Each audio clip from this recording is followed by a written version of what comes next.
आप सभी को the vision classes biology sir में एक बार फिर से स्वागत है। और आज हम लोग चर्चा करेंगे पृथ्वी के ऊपरी पाए जाने वाले वायुमंडल या परिमंडल, जिसे एस्फीयर कहते हैं, उसके बारे में हम लोग अध्ययन करेंगे। सबसे पहले हम देखते हैं कि पृथ्वी की जैसे धरातल से क्रस्ट से ऊपर की ओर उठते हैं, वैसे एक लेयर मिलता है, एक परत मिलता है। और वह जो परत होता है वह किसका होता है? तो वह गैसों का एक परत होगा। और गैसों के मिश्रण बहुत सारे गैस मिलकर क्या करते हैं? वायुमंडल का निर्माण कर देते हैं। तो कभी कभी होता है कि जो हमारा वायुमंडल है उसका निर्माण किससे होता है? तो हमारे वायुमंडल का निर्माण जो होता है वह गैसों के मिश्रण से होता है। और इस गैसों के मिश्रण में देखा जाए तो बहुत सारे ऐसे गैस हैं जो हमारे वायुमंडल में विद्यमान होते हैं। तो सबसे पहले देखें कि वायुमंडल की जो परतें होगी तो दो परत होगी, और एक ऊपरी परत और दूसरा निचली परत। एक जो होगा ऊपरी परत होती है और दूसरा क्या होगा? निचली परत होती है। अब देखना है कि वायुमंडल की परत जो होंगे ऊपरी परत होगा, दूसरी होगा निचली परत। ऊपरी परत जो होगा वायुमंडल की, उसका जो अध्ययन होता है उसे एरोलॉजी कहा जाता है। मतलब यहाँ साफ है कि एरोलॉजी के अंतर्गत वायुमंडल की जो ऊपरी परत है उसका अध्ययन किया जाता है। तो वायुमंडल के ऊपरी परत के अध्ययन को एरोलॉजी कहा जाता है। कभी कभी आप लोगों को वीडियो में कुछ डिस्टर्बेंस आता है, इसके पीछे एक बहुत बड़ा कारण है, क्योंकि जहाँ पर मैं शूट करता हूँ उसके जस्ट बगल में रोड है और यह परेशानी है। और इस परेशानी से कब तक जूझना है पता नहीं। तो ये चलते हैं। तो ऊपरी परत के अध्ययन को क्या कहते हैं? एरोलॉजी। लेकिन वायुमंडल की निचली वायु की जो परत होगी और उसकी जो अध्ययन होगा उसको क्या कहेंगे? तो उसको कहा जाता है मेटियोरोलॉजी। ध्यान से देखिएगा कि निचली परत के अध्ययन को हम क्या कहेंगे? मेटियोरोलॉजी कहा जाता है। उसके बाद हम जानते हैं कि वायुमंडल जो है वह क्या है? गैसों का मिश्रण है। गैसों के मिश्रण से वायुमंडल का हमारा संरचना हुआ है, निर्माण हुआ है। अब हमारे वायुमंडल में कौन कौन सी गैसें पाई जाती हैं? तो हम सभी जानते हैं कि हमारे वायुमंडल में सर्वाधिक जो गैसें हैं वह नाइट्रोजन है। और नाइट्रोजन का अगर प्रतिशत अगर हम देख लें तो नाइट्रोजन का यहाँ प्रतिशत हमें कितना मिलता है? 78%, 78%। और यह जो नाइट्रोजन है हमारे यहाँ तो उपस्थिति बहुत ज्यादा है। और यह नाइट्रोजन पौधे के लिए सीधे जरूरत नहीं होता, बल्कि वह नाइट्रेट में जब रूपांतरित हो जाता है तब क्या होता है कि वह पौधों के लिए पोषक तत्व बन जाता है। तो नाइट्रोजन से नाइट्रेट में कन्वर्ट होने के बाद ही क्या होता है कि जो पौधे हैं वह पोषक के रूप में या पोषक तत्वों के रूप में ले पाते हैं। तो नाइट्रोजन की उपस्थिति भी जरूरी है हमारे लिए। अब उसके बाद ऑक्सीजन। ऑक्सीजन की जो हमारे वायुमंडल में प्रतिशत है वो कितना है? 21% है, 21%। उसके बाद CO2 की बात कर लें, कार्बन डाइऑक्साइड की बात कर लें, तो कार्बन डाइऑक्साइड का जो प्रतिशत होता है वो 0.03%। यहां जरा देखिएगा कि जो कार्बन डाइऑक्साइड की प्रतिशत है यह कई एग्जामों में आया, चाहे वो ग्रुप डी हो या बीपीएससी में भी आया कि आखिर वायुमंडल में कार्बन डाइऑक्साइड का प्रतिशत क्या है? तो कितना है? 0.03। 0.03 बिल्कुल याद रहेगा, 0.03% होता है। उसके बाद एक और गैस को अगर हम ले लें जिसे हम आर्गन कहते हैं, तो आर्गन गैस का प्रतिशत क्या है? तो 0.93%। जरा देखिएगा कि 0.93%। अगर याद नहीं हो तो कार्बन डाइऑक्साइड वाला याद रखें। इसी में यहाँ देख रहे हैं ना 0.03 है। जरा देखिएगा ये 0.0 यहाँ लिख देते हैं 0.03। ठीक है, यह किसका है? कार्बन डाइऑक्साइड का। लेकिन हमें आर्गन का याद करना है, तो बिल्कुल आपको याद है इसी 0 को 9 कर दीजिए। देखिए तो कैसे हो गया? अरे भाई होगा, क्यों नहीं होगा? 0.93%। आर्गन का प्रतिशत कितना है? 0.93%। और आर्गन किस प्रकार की गैस है सभी को पता है। और आर्गन हमारे वायुमंडल में कैसा है? अक्रिय गैस है, इनर्ट गैस है। ठीक है। और जैसे हीलियम हो गया, नियोन हो गया, आर्गन हो गया, क्रिप्टन हो गया, जेनॉन हो गया, ये सारे के सारे जो गैसें हैं यह क्या है, अक्रिय। तो अक्रिय में यह आर्गन की उपस्थिति है 0.93%। अब इन गैसों में देखेंगे जैसे कार्बन डाइऑक्साइड, तो कार्बन डाइऑक्साइड गैस जो होगी वह सबसे भारी होगी, यानी जल वाष्प के बाद अगर हम देखें तो सबसे भारी गैस कौन होगी, वह कार्बन डाइऑक्साइड होती है। और CO2 जिसे कार्बन डाइऑक्साइड कहते हैं, यह बिल्कुल हमारे पृथ्वी के यानी धरातल से नजदीक होता है। तो कभी कभी सवाल भी आ सकता है कि पृथ्वी के सतह से सबसे निकट कौन सी गैसें पाई जाती है, तो एक जलवाष्प, अगर जलवाष्प नहीं है तो हमें लगाना पड़ेगा कौन सा, कार्बन डाइऑक्साइड यानी CO2। और यह कार्बन डाइऑक्साइड गैस करता क्या है कि जरा देखिएगा कि यह ग्रीन हाउस प्रभाव के लिए जिम्मेदार होता है। यानी ये जल वाष्प और CO2 कार्बन डाइऑक्साइड क्या करेगा कि सूर्य से चलने वाली जो किरणें होगी उसके लिए तो परागम होगा, यानी वहां से आ तो जाएगा, लेकिन जब पृथ्वी से पार्थिव किरणें निकलनी होगी, पृथ्वी से जो पार्थिव विकिरण निकलना शुरू करेगा तो उसको जाने नहीं देगा, जिसके कारण करता क्या है कि यह जल वाष्प और कार्बन डाइऑक्साइड पृथ्वी के टेम्परेचर को मेंटेन करके रखता है, बना के रखता है। नहीं तो स्थिति क्या हो जाती, अगर ये गैसें नहीं होगी तो क्या हो जाएगा कि दिन का टेम्परेचर बहुत ज्यादा हो जाता और रात का टेम्परेचर माइनस में चला जाता, और ऐसे में जीवन की संभावना बहुत ही मुश्किल हो जाता। तो हमने देखा कि कार्बन डाइऑक्साइड ग्रीन हाउस प्रभाव के लिए जिम्मेदार होता है, तो कई बार सवाल भी आया। इसके बाद हमारा टॉपिक है जो पृथ्वी है। हमने कहा कि ये पृथ्वी है, और जैसे जैसे पृथ्वी से ऊपर उठेंगे तो पृथ्वी से ऊपर उठने के बाद एक ट्रोपोस्फियर होता है, और ट्रोपोस्फियर के बाद अगर देखेंगे कि यह क्षोभ मंडल कहलाता है। ट्रोपोस्फियर जिसे क्षोभ मंडल कहा जाता है। और इस ट्रोपोस्फियर की स्थिति क्या है कि यह अगर हम देखें, अगर इस पे स्क्रीनशॉट ले लें तो फिर उसके बाद हम क्या करते हैं कि मिटा के फिर आगे लिखते हैं। जल्दी से स्क्रीनशॉट ले लें, हो गया, चलिए ठीक, आइए देखते हैं। चलिए यहां देखते हैं कि क्षोभ मंडल, यह क्षोभ मंडल की क्या स्थिति है कि यह पृथ्वी से अगर हम देखें तो पृथ्वी से निकट है। यानी अगर सवाल आता है कि पृथ्वी से सबसे निकट नजदीक कौन सा मंडल पाया जाता है, तो ट्रोपोस्फियर पाया जाता है, जिसे हम क्या कहते हैं, क्षोभ मंडल कहते हैं। और इसके बाद इसकी स्थिति देख लें कि यह लगभग 18 किलोमीटर के ऊंचाई तक पाया जाता है। अगर ये पूछता है कि ट्रोपोस्फियर कितनी ऊंचाई तक पाया जाता है, तो यह 18 किलोमीटर के ऊंचाई तक पाया जाता है। इसके बाद यहाँ जरा देखिएगा कि यहाँ भारी गैसें सर्वाधिक पाई जाएगी। यहाँ जो पाई जाएगी भारी गैस सर्वाधिक पाई जाएगी। राइट का चिन्ह लगा दिए, भारी गैस का मतलब भारी गैस, राइट मतलब भारी गैस यहाँ की उपस्थिति ज्यादा होगी। यहाँ इसके बाद और हम देखते हैं कि जैसे जैसे हम क्या करते हैं कि प्रत्येक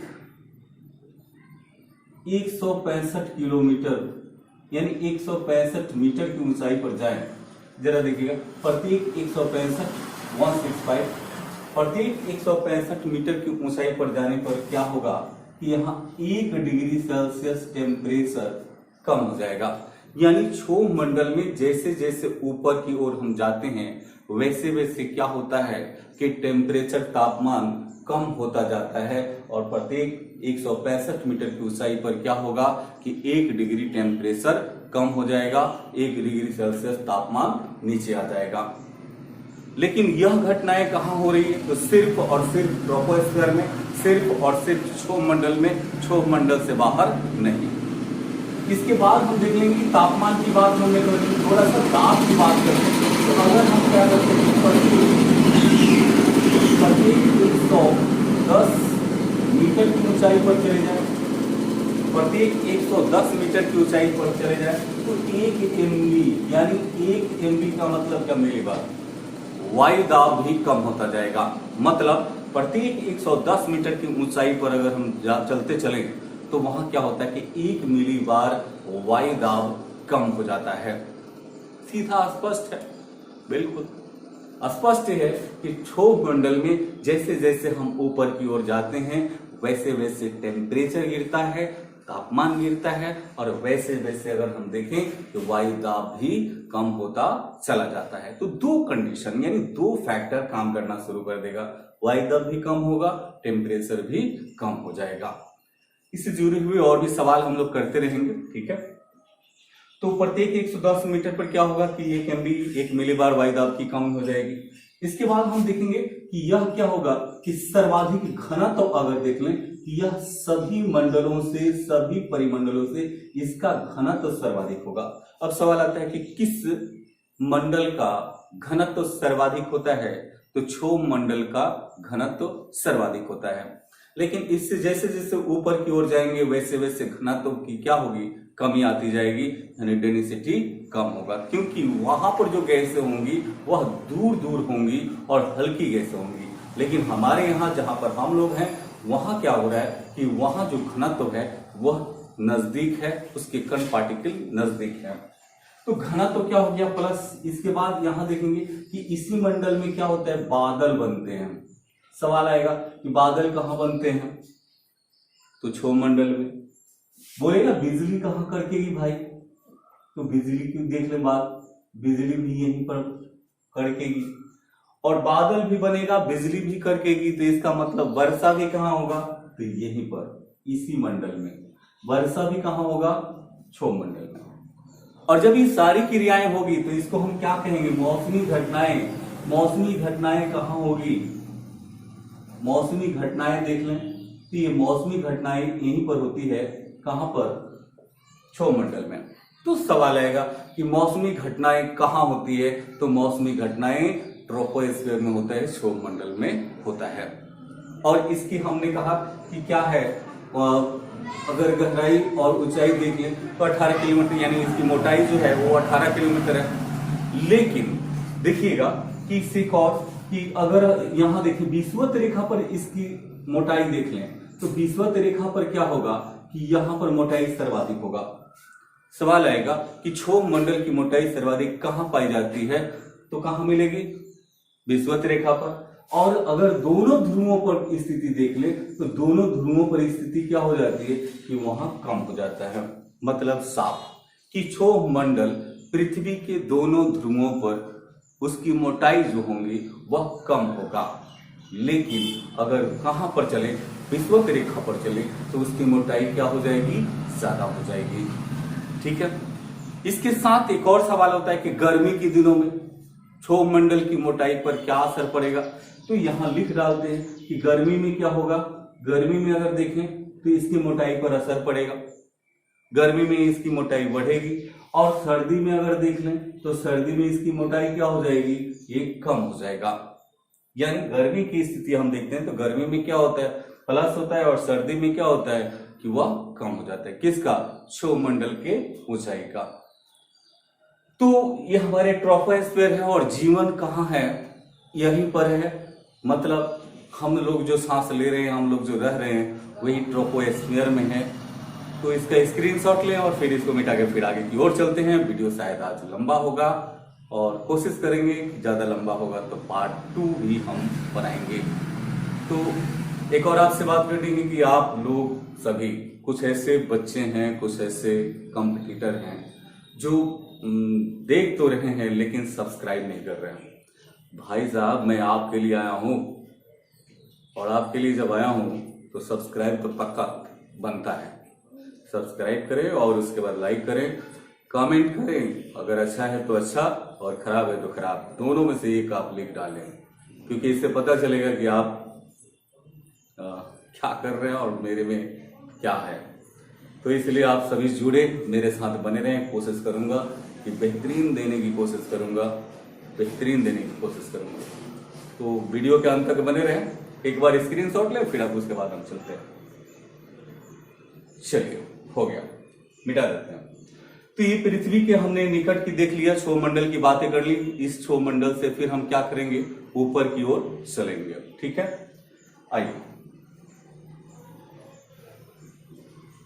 इसके बाद हम देखते हैं कि यहां से अब जो आता है कि जैसे ट्रोपोस्फीयर को हम पार करते हैं, यानी क्षोभ मंडल को हम पार करते हैं, तो दूसरा जो मंडल मिलता है उसे हम क्या कहेंगे, समताप मंडल। जरा देखिएगा कि इस मंडल की हम लोग चर्चा करेंगे, ये है समताप मंडल। और समताप मंडल की जब चर्चा करते हैं तो जैसे इसके नाम से ही पता चल जाता है, ये इसके नाम से पता चल जाता है, जिसका टेम्परेचर तापमान क्या हो, समान हो, उसे हम क्या कहते हैं, समताप मंडल कहते हैं।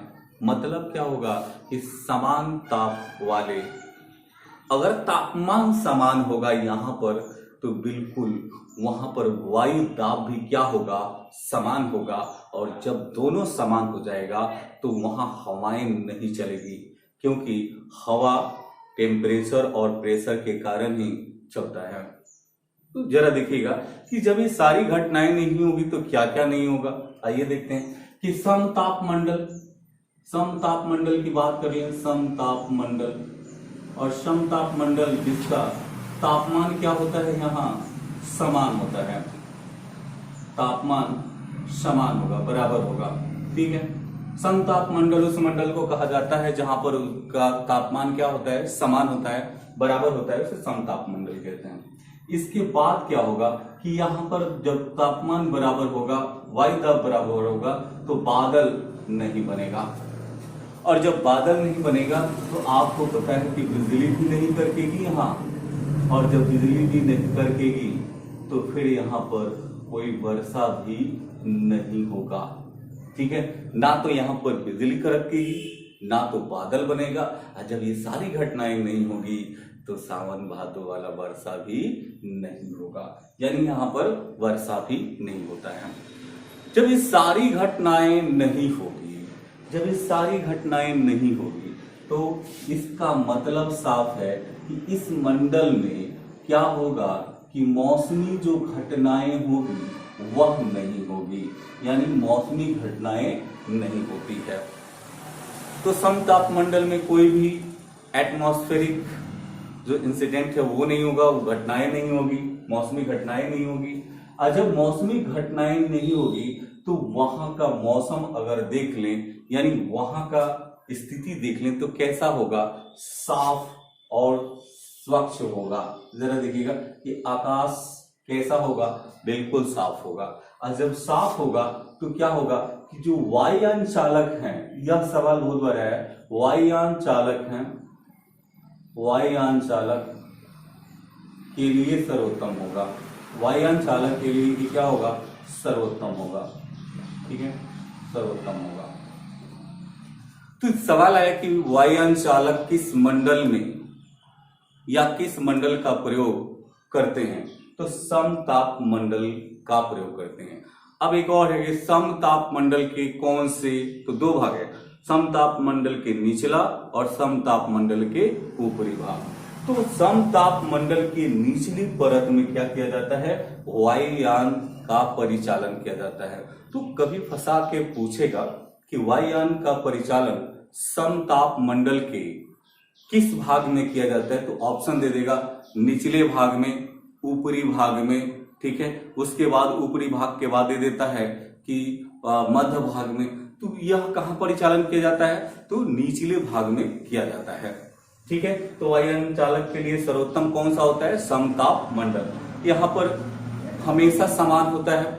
और इसी समताप मंडल के ऊपर एक पाया जाएगा लेयर, जिसको हम कहते हैं ओजोन मंडल या ओजोन का स्तर, ओजोन मंडल। यह बीपीएससी का सवाल है, आ चुका है। पूछा कि ओजोन मंडल किस मंडल के ऊपरी सतह पर पाया जाता है। पूछा, सवाल आया कि ओजोन मंडल किस मंडल के ऊपरी सतह पर पाया जाता है। तो यही देख लीजिएगा कि ओजोन मंडल जो पाया जाएगा वह किसके ऊपर पाया जाएगा, तो समताप मंडल के ऊपरी सतह पर पाया जाता है। ठीक है, और इसके बाद हम चलते हैं, इसको थोड़ा सा स्क्रीनशॉट लेना है, उसके बाद क्योंकि लिखते रहे, नोट्स पक्का बनाएं। आप सभी से रिक्वेस्ट है कि आप लोग हमेशा नोट्स जरूर बनाएं, क्योंकि कोशिश यही होता है कि वीडियो छोटा हो, ज्यादा लंबा ना हो जाए, आप बोर ना हो जाए। तो बहुत सारी चीजों को ध्यान रखा जाता है। ऑफलाइन में कोई दिक्कत नहीं होता है, लंबा क्लास चलेगा तो चलेगा, लेकिन ऑनलाइन में परेशानी है, डाटा की परेशानी है, उसके बाद बहुत सारी परेशानी है। तो आप लोग कोशिश करें कि नोट्स बनाते रहें और एक से लेकर 2 बार, 3 बार, 4 बार, जैसे आपको लगता है वैसे, क्योंकि हमें नहीं लगता कि एक बार अगर सुन लेते हैं और दूसरी बार नोट सुना लेते हैं तो फिर आपको कोई क्वेश्चन छूटेगा। बिल्कुल आपके जहन में रहेगा, और जीके जीएस का मतलब ही होता है जहन में रखना। तो जहन में रखिए, जहन में रखिएगा अच्छा होगा, नहीं तो परेशानी होगी। ठीक है, तो शायद हमें लगता है कि पार्ट 2 ही बनाना पड़ेगा। तो हमने देखा कि समतापमंडल और समतापमंडल में तापमान समान होता है, इसमें बादल नहीं बनता है, बिजली नहीं होता और वर्षा भी नहीं होता, इसलिए मौसमी घटनाएं भी नहीं घटित होती। मौसम बिल्कुल साफ होता है। साफ होने के कारण क्या होता है कि वायुयान चालक इसको सर्वोत्तम मानते हैं और वहीं पर परिचालन करते हैं। इसी मंडल के ऊपरी भाग में ओजोन मंडल पाया जाता है। इसके बाद इसको मिटा देते हैं। इसके बाद जरा देखिएगा, इसके बाद जो आएगा एक एक करके हम चल रहे हैं, एक्सप्लेन कर देते हैं। और एक और है कि चलिए आ जाते हैं ओजोन मंडल। जरा देखिएगा कि ओजोन मंडल, इसकी बात कर लेते हैं। ओजोन मंडल, इसमें क्या होता है कि O3 होता है। O3 का एक स्तर होगा और वह चारों तरफ पृथ्वी की रक्षा कवच का कार्य करेगा। ठीक है, तो इसको देखिएगा कि यह क्या है कि पराबैंगनी किरणों को अवशोषित कर लेता है। पराबैंगनी किरणों को क्या करेगा? अवशोषित कर लेता है, छान लेता है, अवशोषित कर लेगा। ठीक है, यानी कौन सा मंडल पराबैंगनी किरणों को अवशोषित कर लेता है? तो ओजोन मंडल, यानी सूर्य से आने वाली हानिकारक जो किरणें हैं उसको वो छान लेता है। अब इसके बाद देखिएगा कि यह ओजोन मंडल में क्या होता है? ओजोन छिद्र होता है। ओजोन छिद्र, और ओजोन छिद्र किसके कारण होता है? तो यहां देखेंगे CFC के कारण होता है। और CFC का मतलब क्या? कि C का मतलब होता है क्लोरो, F का मतलब होता है फ्लोरो। ठीक है, फ्लोरो, और इसके बाद C से देखेंगे कार्बन। क्लोरोफ्लोरो कार्बन के उपस्थिति के कारण होता है। ठीक है, CFC यानी क्लोरोफ्लोरो कार्बन के उपस्थिति के कारण होता है। अब यह CFC कहां से आएगा?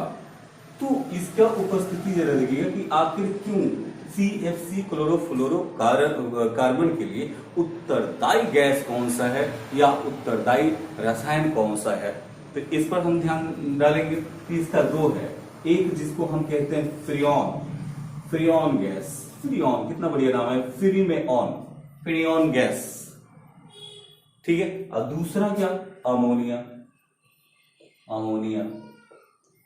ठीक है, अमोनिया से, यानी CFC का अगर हम देखें कि जो स्ट्रक्चर है बनेगा वो किससे? फ्रियोन और अमोनिया से बनेगा।